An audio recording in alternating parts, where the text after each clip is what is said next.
Video টিউটোরিয়ালে আমি IT instructor সাধন বর্মা আপনাদেরকে স্বাগত জানাচ্ছি। আজকের এই ভিডিও টিউটোরিয়ালে আমি ফটোশপ নিয়ে আলোচনা করব।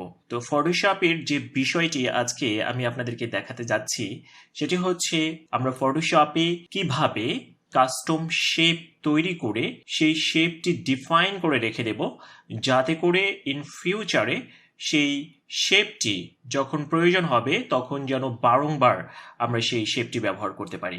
ফটোশপে আগে থেকেই তৈরি করা কিছু কাস্টম শেপ রয়েছে, চলুন আমরা সেগুলো আগে একটু দেখে আসি। ফটোশপ ওপেন করার পর রেক্ট্যাঙ্গেল টুলটি যেখানে রয়েছে, আমরা যদি এখানে এই কাস্টম শেপ টুল এখানে ক্লিক করি, দেন এই লোকেশনে গিয়ে এখানে ক্লিক করি, তাহলে ফটোশপে আগে থেকে তৈরি করা কিছু শেপ আপনাদের দেখাবে। তো আমার এখানে যতগুলো শেপ দেখাচ্ছে, আপনার যদি এতগুলো শেপ না দেখায় তাহলে আপনি এই গিয়ার আইকনটিতে ক্লিক করবেন। ক্লিক করার পরে আপনি এই অল এই অপশনটি নেবেন, তাহলে আপনার এখানে সবগুলো শেপ দেখাবে। তো আমরা এখন যেটি করতে যাচ্ছি যে আমরা নিজেদের মতো করে একটা নতুন শেপ তৈরি করব, কাস্টম শেপ, এবং সেই কাস্টম শেপটি এই লাইব্রেরিতে সংযুক্ত করে দেব। এতে করে কি লাভ হবে?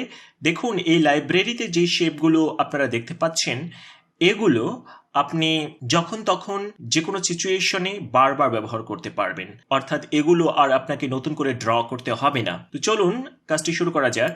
দেখুন যে এখানে আপনি একটি পিকচার দেখতে পাচ্ছেন। আমরা এই পিকচারটাকে ট্রেসিং করার মাধ্যমে একটি নতুন শেপ তৈরি করব এবং সেই শেপটি কাস্টম শেপ আকারে ডিফাইন করে আমাদের শেপের লাইব্রেরিটাতে রেখে দেব।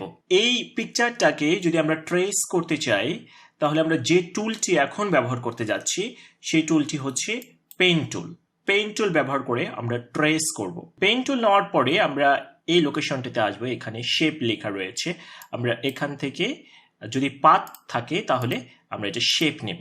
শেপ নিলাম, ফিল কালার ডিফল্ট ব্ল্যাক রয়েছে, ব্ল্যাকই থাক।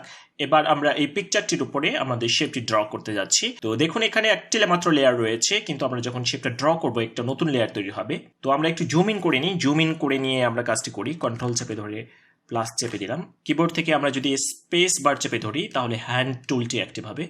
দেন মাউসের লেফট বাটন চেপে ধরে এটিকে ড্র্যাগ করে একটু নিচে নামিয়ে নিই যেন এটি দেখা যায়। এবার আমরা পেন টুলটি ব্যবহার করব। এখানে একবার ক্লিক করে দিলাম। ক্লিক করার সঙ্গে সঙ্গে একটা নতুন অ্যাঙ্কর পয়েন্ট তৈরি হলো এবং সঙ্গে সঙ্গে দেখুন যে এখানে নতুন একটি লেয়ার প্যানেলে আমাদের নতুন একটি লেয়ার তৈরি হয়েছে। এরপর কি করছি দেখুন, এখানে আমার নতুন একটি অ্যাঙ্কর পয়েন্ট তৈরি হয়েছে। এবার এই জায়গায় মাউস নিয়ে এসে মাউসের লেফট বাটনটি চেপে ধরলাম। দেখুন মাউসের লেফট বাটন চেপে ধরার সঙ্গে সঙ্গে এখানে একটি স্ট্রেট লাইনের মতো দেখা যাচ্ছে, যেটি কিনা একটি পাথ তৈরি হচ্ছে আমাদের। এই অবস্থায় আমরা যদি মাউসের লেফট বাটন চেপে ধরে ড্র্যাগ করি, দেখুন এটা এরকম কার্ভ হবে। তো এই অবস্থায় আমি রিলিজ করে দিলাম। রিলিজ করে দেওয়ার সঙ্গে সঙ্গে দেখুন এখানে এরকম হয়েছে। দেন মাউসের লেফট বাটন চেপে ধরে এখানে গিয়ে ক্লিক করে দেন ড্র্যাগ করছি একটু। দেন এখানে মাউস নিয়ে আসলাম। দেন এখানে মাউসের লেফট বাটন চেপে ধরে ক্লিক করে একটুখানি ড্র্যাগ করছি। দেখুন আমি যখন এখানে ড্র্যাগ করলাম তখন দেখুন এই জায়গাটাতে আমি যখন ক্লিক করছি তখন এই জায়গাটা একটু সমস্যা হয়ে যাচ্ছে, একটু বেশি বাঁকা হয়ে যাচ্ছে। তো এটা আমরা কিভাবে কন্ট্রোল করব? দেখুন এটা কি পরিমাণে বাঁকা হবে সেটা কিন্তু নির্ভর করবে এই হ্যান্ডেলটির উপরে। তো আমাদের এই হ্যান্ডেলটি ছোট করে নিতে হবে। কন্ট্রোল চেপে ধরে জেড চেপে দিচ্ছি। এবার আমি অ্যাগেইন এখানে ক্লিক করে ড্র্যাগ করলাম।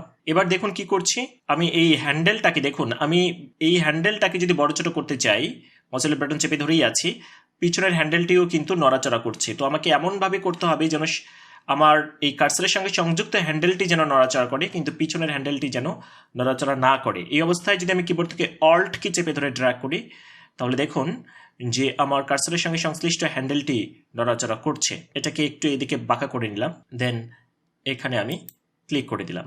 তো একটি বিষয় খেয়াল করুন যে পুরো বিষয়টি ব্ল্যাক দিয়ে ফিল হয়ে গিয়েছে, যার কারণে নিচের অংশটুকু দেখা যাচ্ছে না। আমরা এই অপাসিটিটাকে একটু রিডিউস করে নিই।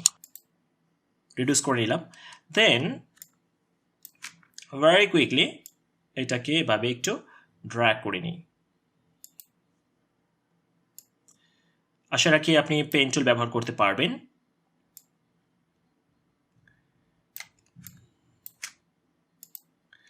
আমি একটু কুইকলি ড্র্যাগ করে দিচ্ছি।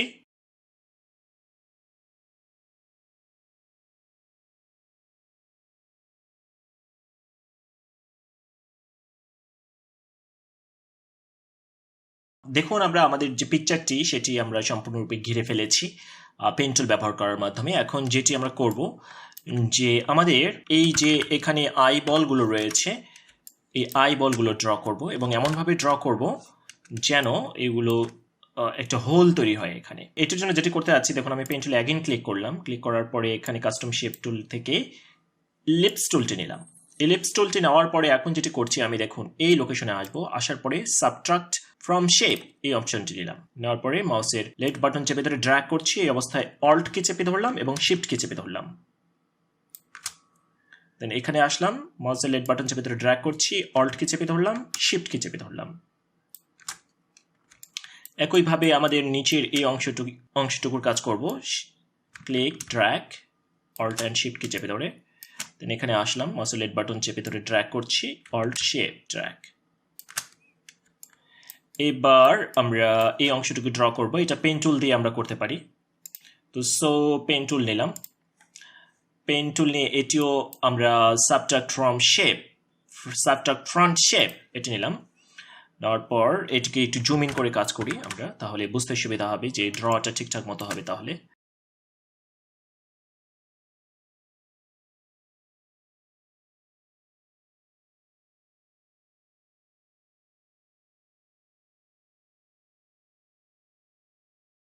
দেখুন আমি ট্রেসিং করা শেষ করে ফেলেছি। এবার যেটি করতে যাচ্ছি, এখানে অপাসিটিটাকে 100% করে দিলাম সম্পূর্ণরূপে।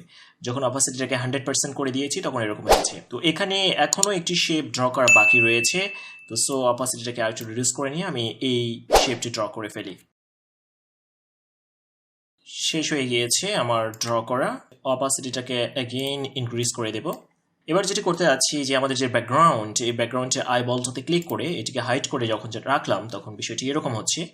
এবার আমাদের শেপ 1 এই লেয়ারটি সিলেক্ট থাকা অবস্থায় আমরা যদি মেনু বার থেকে এডিটে গিয়ে ক্লিক করি, তারপর এখানে আমরা ডিফাইন কাস্টম শেপ বলতে একটি কথা পাবো। এখানে গিয়ে একবার ক্লিক করব। দেন এখানে শেপ নেম বলতে একটি কথা আসবে। এখানে আমাদের শেপটার নাম দিয়ে দিতে হবে। ধরুন যে আমাদের শেপটার নাম হচ্ছে baby underscore DOLL, baby doll. Then এটাকে আমরা ওকে করে দিলাম। এবার আমরা যদি ফাইলে যাই, ফাইলে যাওয়ার পরে একটা নতুন ডকুমেন্ট ওপেন করি, বাই ডিফল্ট যেটা আছে সেটাকে ক্রিয়েট করে দিলাম। এবার আমরা যদি সেই শেপটিকে ড্র করতে চাই ভেরি কুইকলি, দেখুন এখন আর ট্রেসিং করা লাগবে না।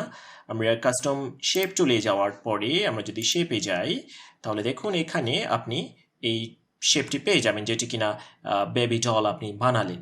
এবার আপনি যদি এখানে এই শেপটিতে ডাবল ক্লিক করার পরে আপনি যদি এখানে ক্লিক করে ড্র্যাগ করেন, তাহলে দেখুন ইমিডিয়েটলি সেই শেপটা কিন্তু ড্র হচ্ছে আপনি যেটা একটু আগে তৈরি করেছেন। এবং আপনি চাইলে এগুলোর কালারও পরিবর্তন করে ফেলতে পারবেন। ফর এক্সাম্পল, আপনি যদি এখানে এই শেপটির কালার যদি আমি চেঞ্জ করতে চাই, তাহলে এই জায়গাটাতে যদি আমি ডাবল ক্লিক করে দিই, তাহলে এখানে আমি চাইলে এটার কালার চেঞ্জ করে আমি অন্য কালার দিয়ে দিতে পারবো। ইভেন প্রত্যেকটা শেপের কালার আমি ভিন্ন ভিন্ন করে দিতে পারবো। প্রত্যেকটা শেপের কালার আমি ডিফারেন্ট করে দিচ্ছি। তাহলে আপনি কাস্টম শেপ তৈরি করা শিখে ফেললেন আশা রাখি।